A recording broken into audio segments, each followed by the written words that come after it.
Hey everybody. I wasn't originally going to do this, but I guess I decided against it.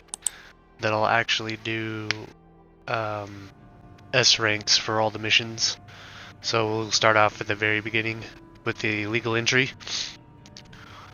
There won't be any AC setup because you have to go with the default one. So on the other missions, I'll show like my setup. I'll go to the assembly page and show my setup, so that way you guys can like copy it or whatever. Not going to do any of the cutscenes since you're just S-rank missions, so I'm assuming by the time you're doing this, you've probably already done the mission at least once. So I think you have to do the mission at least once in order for you to even do the mission replay. So you've already seen the cutscene, so there's no need for me to do that because this isn't story. It's all just for people who want to get an S-rank. So the beginning of the mission's not too difficult.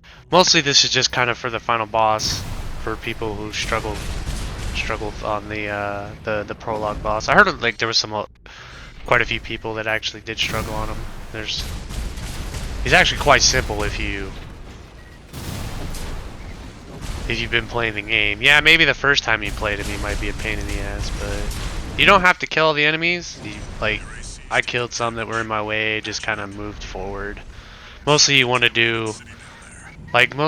keep in order to get S ranks, you want to get like a fast time, less repair cost, which means you want to take not as much damage as take at least, you know, as much damage as you can avoid. I guess, I don't know, that sentence was weird. And you don't want to expend too much ammunition, so which means you want to make sure that your shots kind of count and stuff. So usually with missions like these, the longer missions, there's a lot more wiggle room for errors, I guess, or for you to take damage, since there is like a boss and there's a checkpoint and all that stuff.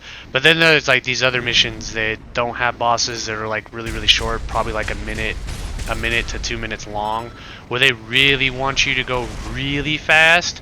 I'll point out some of those missions that are actually kind of a pain in the butt. At least for me they were. When I was trying to S-rank them, it was like I had a harder time on those than I did on these ones where, you know, where you're fighting the bosses. You would think that those would have been the more challenging ones. I mean, depends on the boss, I suppose, but for the most part, it was like some of these other, I guess you can call them the filler missions, I guess, that were a lot harder to S-rank, that took me several tries to do.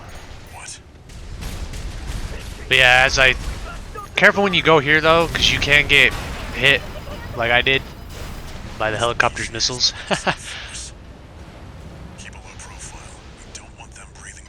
So I took quite a bit of damage there. So I was thinking on this run, I was like, don't know if I'm gonna get the S rank. I took too much damage there. I had to actually use a repair kit. But clearly, if I'm showing this, it means I got the S rank. So, spoilers, right?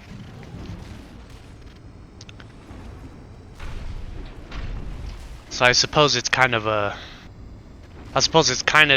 good showcase of like, oh yeah, for those who are worried about taking too much damage, you know, there is a little bit more wiggle room in these kinds of missions.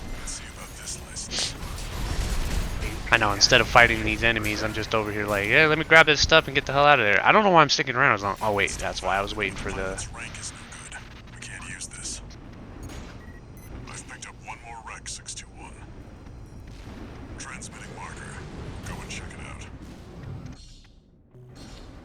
Boy, like, watching this back, I really realized I did take a lot of damage. The mission's not too short, you know, you kind of go through, just pick up those tags, and then you go here, and you're basically at the end of the mission. It's kind of nice. It means these videos aren't very long, you know, about 6 minutes long, probably like the longest one. Depends on the mission, I guess. Some of the ones that mostly be like 2 minutes long, so I'll be able to pump these out really quickly. But I was initially not going to do that, but I decided I was going to do like all bosses, but I figured I could just knock them both out at once, just do S rank, but then have all the bosses in there too. So I guess this works out. So the strat that I use for this guy: charge his ass and melee him. Your melee does so much damage that if you're gonna sit there and shoot the guy, you're probably gonna struggle, and I think that was why a lot of people did absolutely struggle against this guy, is because you didn't use your melee. Now I suppose that you could try to build up his stagger meter and then try to melee him for even more damage, but I found out that just meleeing him any chance that you could was just a simpler choice, because you're still going to do more damage doing the melee than shooting him.